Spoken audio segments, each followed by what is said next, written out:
Pumalas na sa supermajority sa Senado ang mga miyembro ng LP o Liberal Party.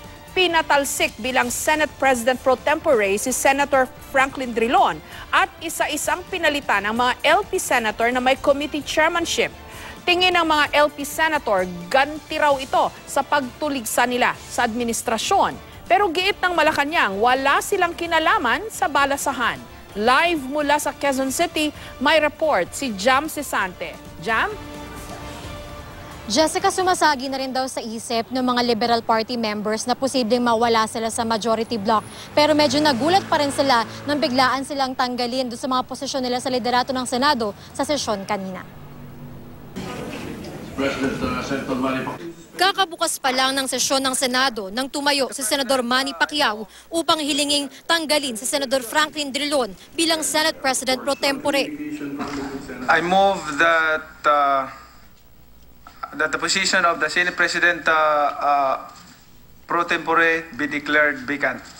Ang ipinalit sa kanya, sinuoy Minority Leader Ralph Recto. Miyembro si Drilon ng Liberal Party na kritikal sa mga kaso ng pagpatay sa Administrasyong Duterte.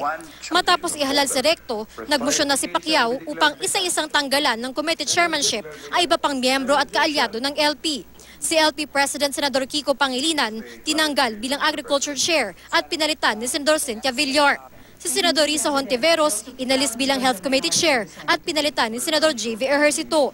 Si Senador Bam Aquino tinanggal bilang Education Committee Chair at pinalitan ni Senador Chis Escudero. Hindi nanlaban ng mga senador na tinanggal, pero naniniwala silang pinagbabayad sila para sa pagtutol nila sa ilang nangyayari sa Administrasyong Duterte. If this is the price to pay to show up on the streets of EDSA, talking about democracy, talking about the issues of violence in our streets, if this is the price to pay, Mr. President, I gladly pay that price. Si Pangilinan hindi na raw nagulat sa nangyari matapos ipaaresto ang kapartido nilang si Senador Laila de Lima noong Biyernes. Posibleng konektado rin daw ito sa pagtulak ng LP bloc sa Senado na pagsiritain si retired SPO3 Arturo Las Cañas na nagsabing bahagi siya ng Davao Death Squad na binayaran ni Noy Mayor Duterte upang pumatay ng mga tao. Ang concern lang natin talaga, yung independence ng Senate ba ay nakokompromiso na? Ang Senado ba ay patungo na dun sa magbubulag-bulagan, magbibingi-bingihan?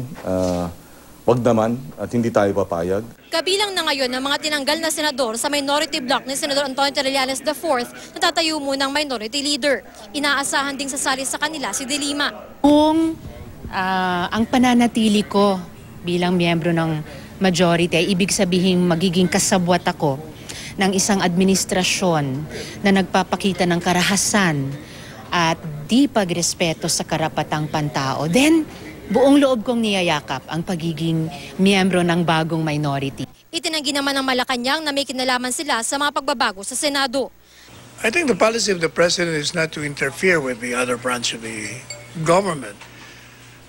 If I hear right, those who replace the current LP senators are belonging to the same party. So, malayo yata yung alam o pakulo ng Malacanang. Sabi ni Senate President Coco Pimentel, mananatiling independent ang Senado sa kabila ng mga pagbabago. Naantala raw ang trabaho sa Senado dahil sa hindi malinaw na linya sa pagitan ng majority at minority. May pagkakataon daw na imbis na magkaisa ang majority, nahahati sila. Nagdesisyon daw ang mayorya ng mga senador na para makamit ang legislative agenda ng Senado, may malinaw na linya dapat. Si Vice President Leni Robredo naman na miyembro rin ng LP, sinabing nang bigyan sila ng mandato, ninais daw nila makipagtulungan sa administrasyon at isang tabi ang politika. Pero sa kabila raw ng kanilang pagsisikap, malinaw di umano na hindi tumatanggap ng pagtutol ng Duterte administration kahit ito ay constructive. Ang nangyari raw sa Senado ay gawain ng administrasyon na gusto ng monopolyo sa kapangyarihan at para i-marginalize ang mga naiiba ang pananaw. Nangyari na raw ito noon na nagbigay daan sa paghari ng isang tao. Hindi raw sila mapapatahimik. Ang mga pagtutol ay bahagi raw ng demokrasya. Jessica, pag-uusapan pa raw ng bagong minority bloc sa Senado kung sino yung magiging bagong pinuno nila. Ang malinaw lang sa ngayon, magkaisa sila doon sa pagpuna sa di umano yung mga paglabag sa karapatang pantao at tututulan nila yung ilang panukalang tinutulak ng Administrasyon Duterte tulad ng death penalty. Jessica. Jam, nakita ba ito ng mga Liberal Party senators na mangyayari? Did they see this coming? Kasi dun sa dun sa motion ni Senator Pacquiao, parang, correct me if I'm wrong, parang wala siyang sinight na rason, no? Bigla na lang siyang, ganun ba yan? Bigla na lang siyang tumayo tapos nag-move siya na palitan itong mga positions na ito.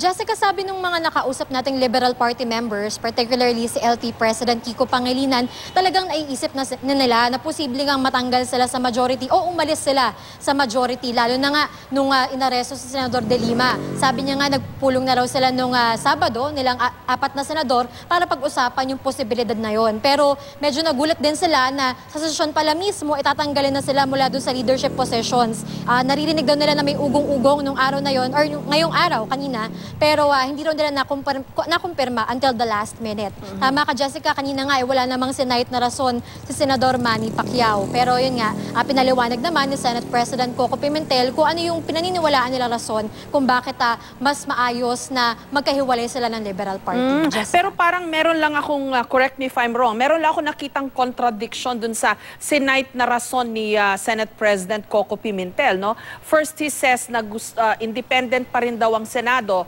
Pero next thing na sinabi niya, mas maganda raw kung unified ang stance ng mga senador. Parang medyo may disconnect ba o medyo may inconsistency dun sa sinabi niyang yon. Kasi kung gusto niyang maging independent ang Senado, di okay lang na maging independent din ang boto o ang stance ng mga senador. Hindi sila dapat unified, di ba? Yes, Jessica, yun nga yung puna ng Liberal Party senators kasi sumali sila sa majority dati dahil naniniwala sila o inassure sila na kahit bahagi sila ng majority, makikipagtulungan sila pero libre naman sila para pumuna kung merong kailangan punahin dun sa mga pulisiya ng administrasyon. Pero yun nga, natakot sila ngayon na baka mamaya mawala nga yung independence ng Senado dahil sa latest move na ito. Actually, sinasabi nila na parang nawawala na nga, parang kumbaga sabi ni Senador Bam Aquino, parang senyales ito na hindi nga tinotolerate daw yung mga iba yung pananaw doon sa administrasyon. Unfortunately, hindi natin nakapanayam si Senador Coco Pimentel. We tried na makapanayam siya pero binigyan lang natin siya binigyan lang niya tayo ng statement pero susubukan pa natin siya makapanayam bukas sa mga susunod na araw. Jessica. O kasi kailan klaruhin niya yung statement niya, parang magkaiba yung sinabi niyang una dun sa second thought nung kanyang statement, diba? Kahit na sabihin niya siguro na he was referring to legislative agenda, di ba ganun pa rin yun? Kasi ang madalas na sinasabi, ang Senado, kung ilan ang bilang ng mga senador, ganun din ang bilang ng mga independent republics na tinatawag.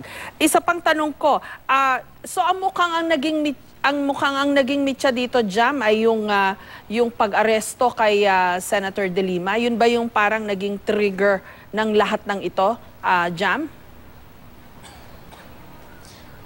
Jessica, maraming factors Siguro yung trigger nga talaga yung nangyari yung pag-aresto kay Senador De Lima. Pero bago pa yun, meron ng tensyon kumbaga sa loob ng majority. Isa doon sa kumbaga pinagtalunan nila yung humarap sa media si SPO3 Arturo Las Cañas. Kasi yung ibang membro ng majority, sinasabi nila dapat wag nang pagsalitain sa Senado itong si Las Cañas dahil umamin na siya na nagsinungaling daw siya nung una siyang humarap. Pero itinutulak naman ng ilang senador, kabilang na doon yung mga Liberal Party senators na dapat bigyan siya ng pagkakataon para ipaliwanag yung kanyang panig at alamin nila kung ano talaga yung totoo. So medyo nagkatalunan daw do sa caucus before at pati sa plenaryo medyo nakita natin yung opposing views ng mga miyembro mismo ng majority. So I guess isa yun sa mga sinasabi ni Senador Coco Pimentel na nagiging divided yung majority dahil nga dun sa kakaibang pananaw ng Liberal Party members, So, Jessica. kasi napagbotohan na yung kung pagsasalitain si Las Cañas Cañas, di ba?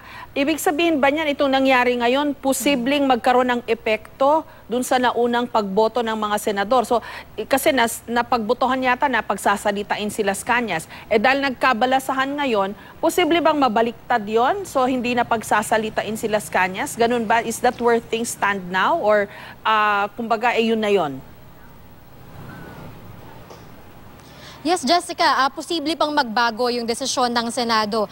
Even before itong naging nangyari ngayon sa Senado, sinasabi na hindi pa final talaga yung boto nila na pagsalitain si Las Cañas. Kasi kung matatandaan, nung nakaraang linggo, nag-privilege speech si Senador Gordon na sinasabi niya na hindi na dapat pagsalitain sa Senado si Las Cañas at suportado ito ng ilang senador tulad din na Senador Manny Pacquiao at Senador Alan Peter Cayetano. So yung hinaing niyang yun, in-refer dun sa Rules Committee at pag-aaralan daw ito ng Rules Committee. So wala pang ruling yon. So kapag naglabas yung Rules Committee na sinasabi nila na dapat ang committee pala ni Senador Gordon na Justice Committee ang maghawak dun sa Las Cañas issue, hindi na to aaktuhan ni Senador Gordon at hindi na pagkasalitain sa Senado si Las Cañas. So malalaman talaga natin sa mga susunod na araw kung ano ba talaga yung mangyayari, kung maglalabas ba ng ruling yung Rules Committee, kung ipapagpatuloy ba ni Senador Ping Lacson na chairman ng Public Order Committee yung pagdinig doon kay Las Cañas. Pero so far, na kay Senador Lacson pa yung Las Cañas issue at pinaplano naman daw niya na magsagawa ng pagdinig. Jessica. Okay, ang magandang bantayan kung yung mga bumoto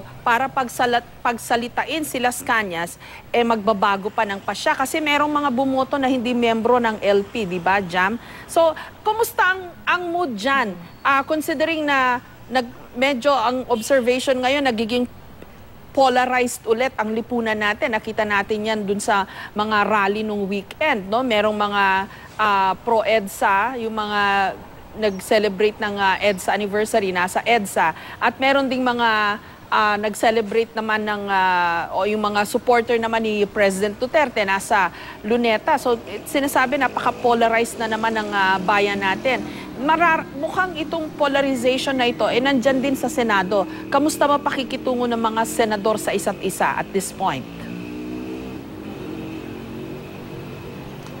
Yes, Jessica, at this point nga, anything can happen. Kasi tulad nga sa isang institusyon tulad ng Senado na kumbaga independent republics daw sila, may kanya-kanya ring paksyon yan So pwedeng yung isang paksyon kumampi dito at pwedeng magkaroon na naman ng shake-up sa Senate leadership.